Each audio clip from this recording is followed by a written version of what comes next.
In our last few episodes, we talked about the American Revolution. Today, we're talking about a revolution that happened in the same time period, the French Revolution. The two revolutions could not have been more different. One of the core differences was the role of the church. While the American revolutionaries embraced the church and prayed to God for help, the French Revolution was a rejection of the church and a rejection of God.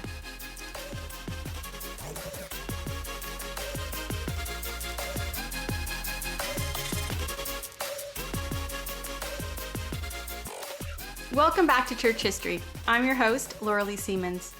A few weeks ago, I said we would cover the French Revolution, and then we were going to talk about the relationship between the church and Islam during this time period. I'm going to put that episode on hold until September. For the summer, I'm going to be telling the story of some of our hymns. During this summer, I'm going to take the time that I need to put the finishing touches on the book that I'm working on. Also put together a good outline for the new episode and the new seasons coming in September. I want to make sure I don't miss any important stories. All right, today we're looking at the French Revolution. Let's talk first about what led up to the French Revolution. France was one of the strongest, most important countries during this time. France was an incredibly powerful country. Now, the country was set up in 3 estates. The first estate was made of the clergy. The second estate was made up of the nobility. The third estate was made up of all the rest of the people. The third estate had 97% of the population. They were responsible for all of the expenses of the first and second estate. They worked mostly in the fields and were taxed. The taxes were used to run the country, go to war, and also support the lavish lifestyles of the clergy and the nobility. The taxes were so high, the third estate was robbed of all their money and lived in extreme poverty. There was only extreme wealth and extreme poverty, nothing in the middle. In fact, 80% of the population was made up of peasants. In 1756, France and Austria became allies, as the custom during this time was, to make the treaty official, a marriage was decided. The King of France would give his son to be married, and the King of Austria would give his daughter, Marie Antoinette, to be married. Now, they were both children at the time, and far too young for marriage. So the official wedding didn't take place until 12 years later, when they were teenagers. In the meanwhile, while they were waiting for the marriage, France went to war with England. We call it the 7-Year War. France lost and ended up in major debt. Don't worry, all the peasants will pay for that war. There was a high debt, a recent loss of a war, and then the people decided they were not okay with this arrangement. You see, the church, who had a pretty good deal with the clergy being in the first estate, had taught for years that God decided what place in the estate you were born into. If you were born in the third estate, God wanted you to work and pay taxes and pay for the lavish lifestyle of the first and second estate. It was His will. The peasants were becoming less and less okay with this idea.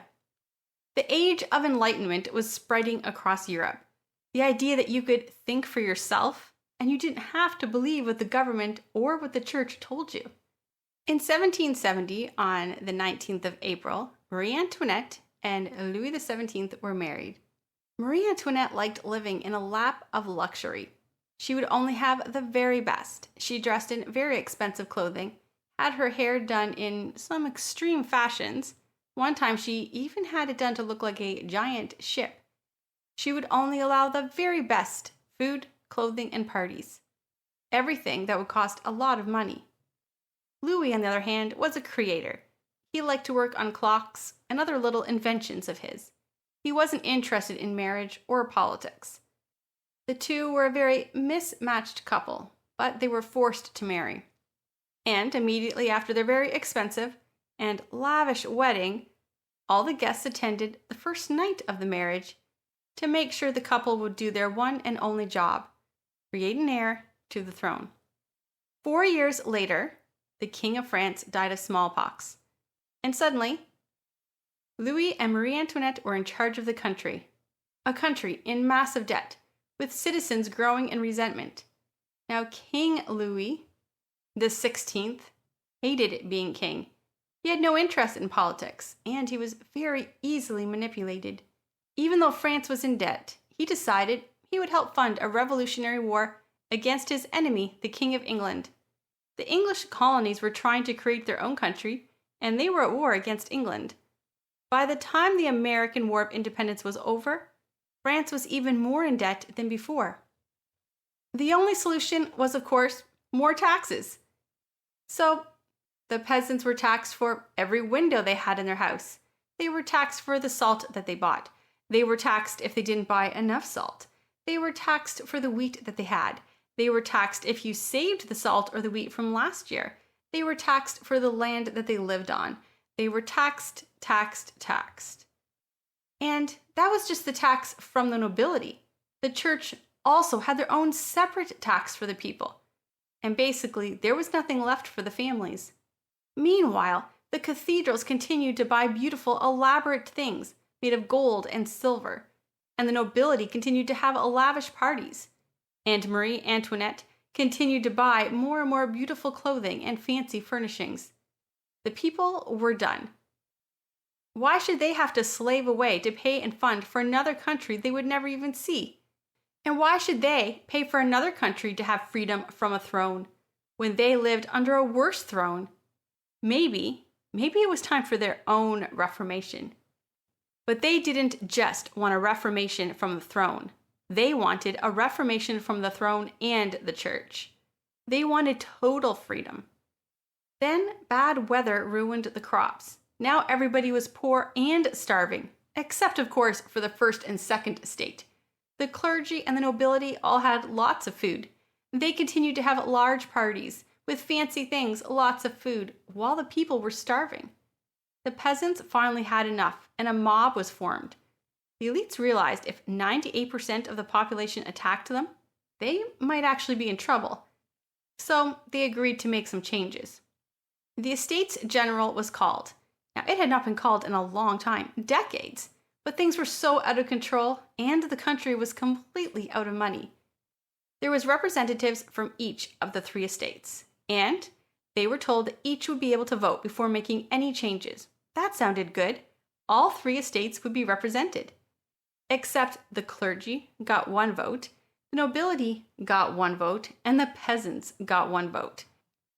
The clergy and nobility decided to pass a law to make sure that they would never have to pay any taxes at all, and the government would continue to fund the lifestyles of the clergy and the nobility, and the peasants, of course, would have their taxes raised.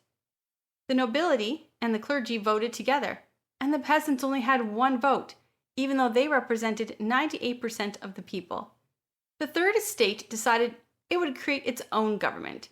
The king heard they were getting ready to have their first meeting, so the king had the doors of their buildings locked. The men arrived to find the king had taken control of their building. They walked down the road and found an empty tennis court and held their meeting in the tennis court. On the 20th of June, 1789, the tennis court oath was taken. The Estates General took control of the country away from the king. They created new laws, erased all the laws that had been created up until this point. The people who wanted the king taken off the throne completely were called the Jacobins. The mobs wanting freedom grew, and military was called in to take control of the population. So the Jacobins created their own military and called it the National Guard. Many of the military joined the National Guard, but they needed weapons. So they decided to break into the prison center and take a stash of weapons. They killed the general guarding the prison, cut off his head, and put his head on a post and paraded it through town. This beheading was the first, but it would not be the last. The mobs attacked bakers who they thought were hoarding bread, and more people were killed and beheaded. A man named John Paul began to write a newspaper. The newspaper was called Friend of the People. His writing called for more people to join the Reformation, and he called for more violence. Specifically, he called for more heads to be cut off. Thomas Jefferson got involved. He came to France to help the reformers, and he helped them write the Declaration of Independence. They called their declaration the Declaration of the Rights of Men and Citizens. While committees were being formed, documents were being written, the life of the peasants wasn't changing at all. The moms were tired of not being able to feed their families, and 7,000 moms started marching towards the castle to demand the king and the queen fix the situation. As the moms marched, more and more mothers joined them, and by the time they arrived at the castle, there was tens of thousands of mothers surrounding the castle. Imagine you're standing in the palace, in France, looking out a window. Your queen, Marie Antoinette, is standing and looking out the window next to you. She's fairly young. You are both watching the mob below. The queen is disgusted by so many dirty, ugly women dressed in disgusting clothes. Why would anyone dress like this? And what do they even want? You look at the queen. They're hungry. There's not enough bread for them to feed their families, madame. Hungry? That's it. That's an easy solution. If there's not enough bread, just let them eat cake. And that sentence is what Marie Antoinette is best known for. Some historians doubt the story, but what we do know is that the story spread quickly throughout the Third Estate, and Marie Antoinette was the most hated woman in France. Are you enjoying this podcast? Do you want to support this podcast? Well, pour yourself a cup of coffee and imagine waking up each morning with a reminder from our church fathers. Check out our Etsy page where you can find mugs with quotes from great men and women of God. You'll find a link in the show notes. And now, back to our episode.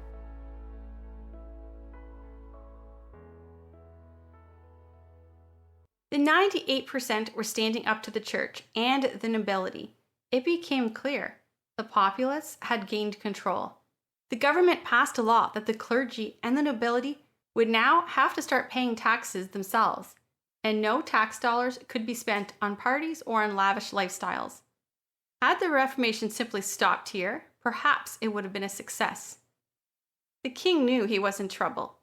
He decided to flee with Marie Antoinette to her home in Austria. However, Marie Antoinette would only travel with all her treasures. Because it took so long having everything loaded, and because the carriage was so full, it traveled slowly, and they didn't get very far before being captured.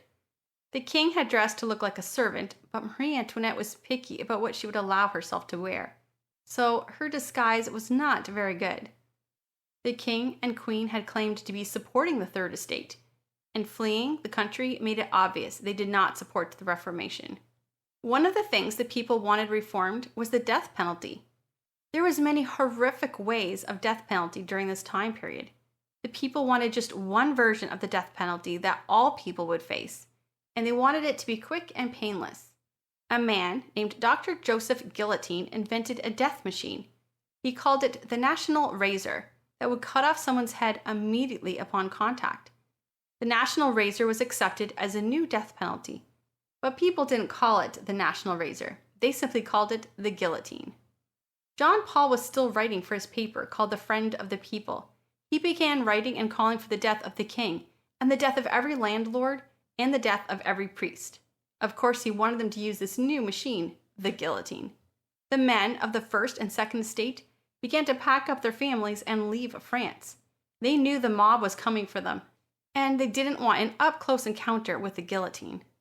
Austria declared war against France, and Prussia agreed to help Austria. 1792. The French Republic was officially created, a new country, and this new country would not have a king. The people were free, no king, and they were also not controlled by the church anymore. But they were not satisfied. They wanted blood. Here's the thing.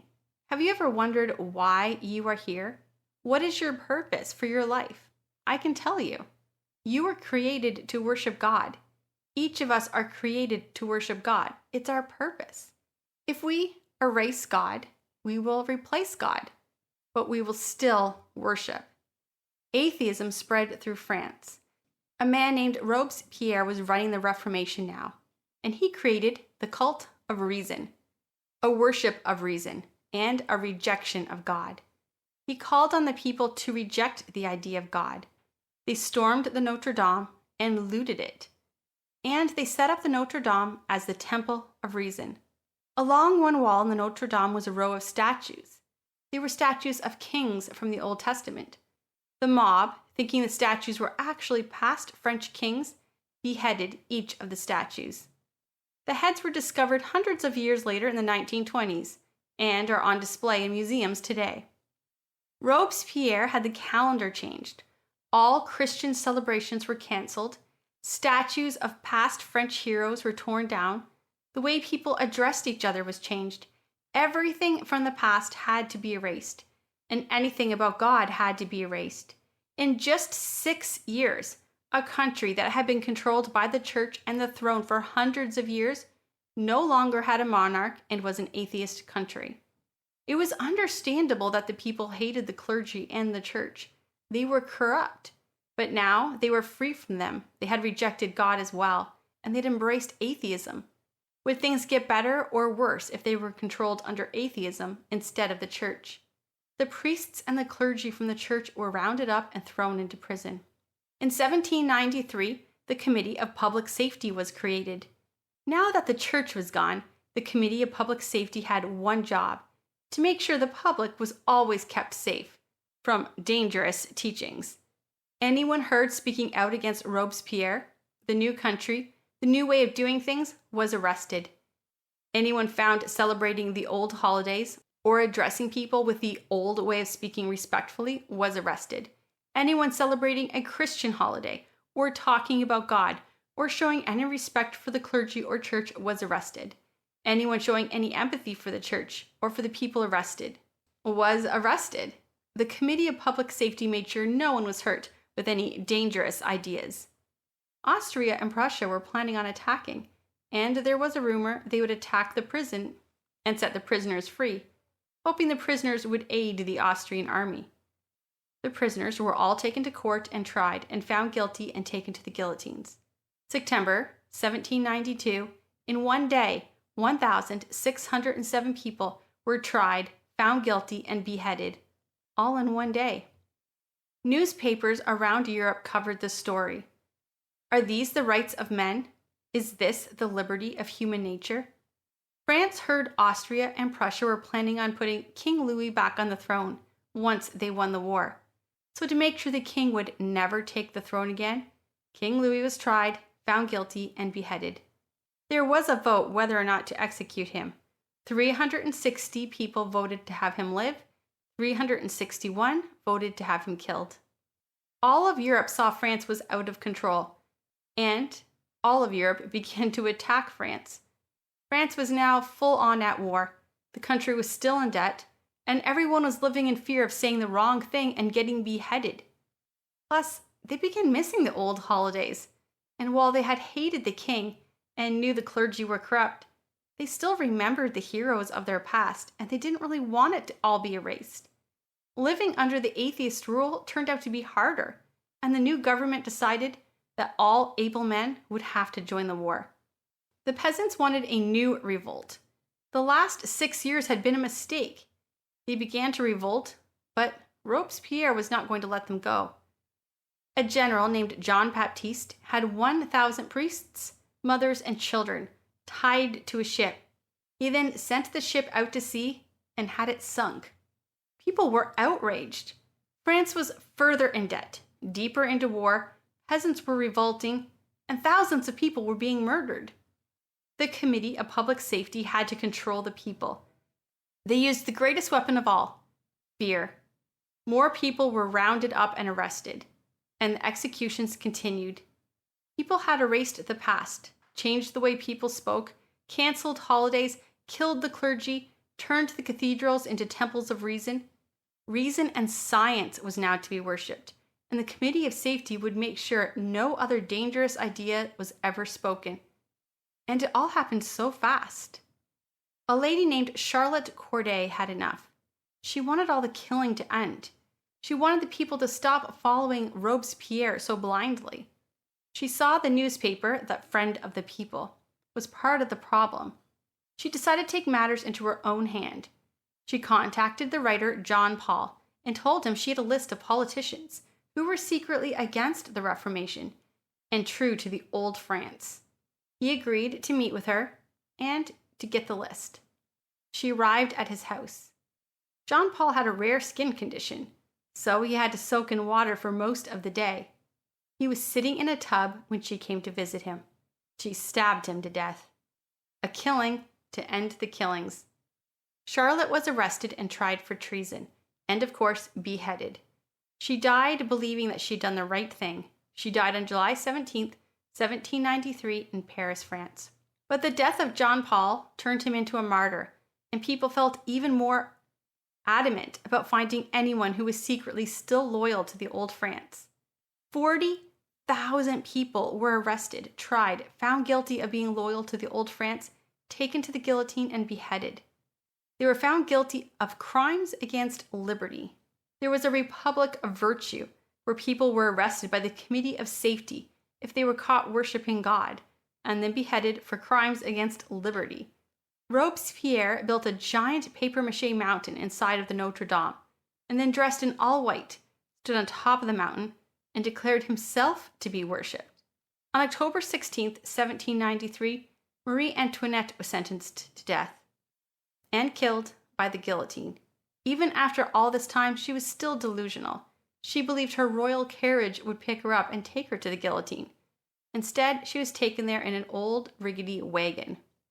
On July 26, Robespierre announced in Parliament that he had a new list of people to be sent to the guillotine.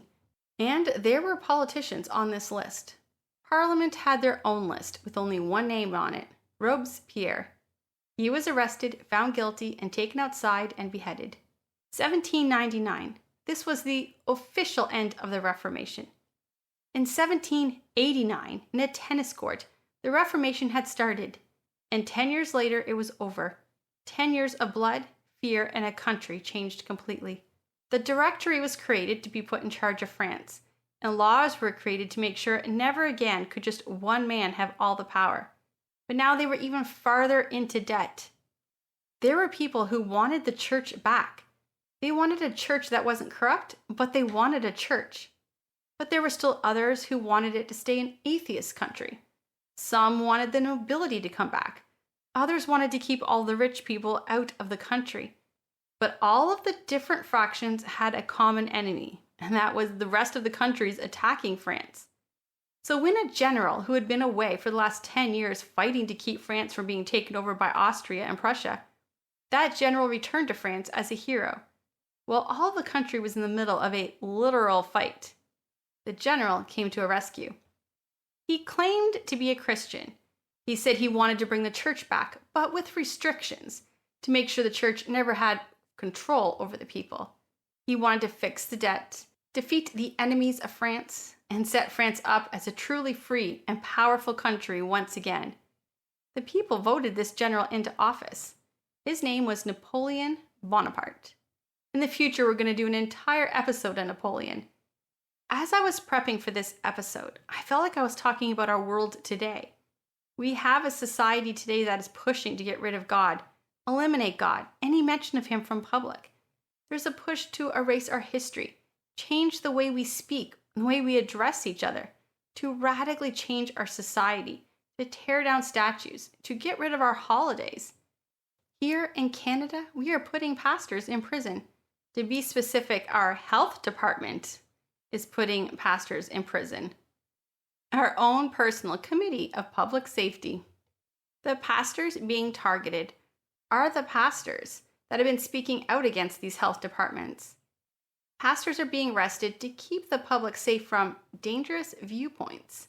The French Revolution started based on truth. The church was corrupt, and the church didn't care about the people. But the problem came when instead of holding individual people responsible, everyone who was part of a State 1 or a State 2 was held responsible. Whole groups of people were blamed. It didn't matter if the priest or clergy was actually corrupt. Every priest and clergy was put into one group, a State 1. Once people gave way to hate, the hate in their hearts only grew. The people thought if they got rid of God, they would be free. But the freedom that Satan offers is not freedom at all. What Satan offers is slavery. The freedom that God offers is true freedom. We will originally come back to tell the full story of Napoleon in September when our next season starts. But this summer, as I said, we're going to be covering the stories of the hymns. So if you have some hymns you would like us to cover, please send me a message and let me know. You can find me on Facebook, on Instagram, or Twitter, or you can email me at lauralee@lauraleesiemens.com. You can, of course, check out our website for lots of other podcasts and blogs and videos, lauraleesiemens.com. I'll see you next week.